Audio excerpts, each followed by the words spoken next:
வணக்கம் நண்பர்களே. இந்த வீடியோவில் மீன லக்கணத்துக்கு எந்த மாதிரி கிரக அமைப்புகள் இருந்தால் அவருடைய வாழ்க்கை துணை சிறப்பாக அமையும் அப்படின்னு பார்க்கலாம். இப்போ இந்த லக்கணாதிபதி சொல்லக்கூடிய குரு பகவான் மறைஞ்சிருக்கக்கூடாது. அடுத்த இரண்டாம் அதிபதினு சொல்லக்கூடிய செவ்வாய் மறைஞ்சிருக்கக்கூடாது. ஏழாம் அதிபதினு சொல்லக்கூடிய புதன் மறைஞ்சிருக்கக்கூடாது.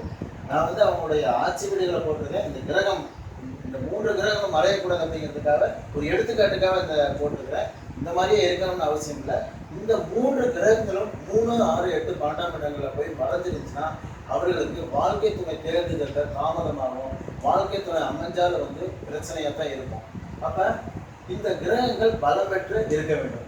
இப்போ இது மீன லக்கணம் இது ஒரு ஆணுடைய லக்கணமாக எடுத்துக்கொள்வோம். இப்போ குரு பகவான் இதோட லக்கணாதிபதி அவர். இந்த குரு இங்கே இருக்காரு, 7ஆம் இடத்துல இருந்தார் அப்படின்னா இந்த லக்கணம் ஒரு ஆணுடைய லக்கணமா இருந்தா அவர் மனைவி பேச்சதை கேட்பாரு.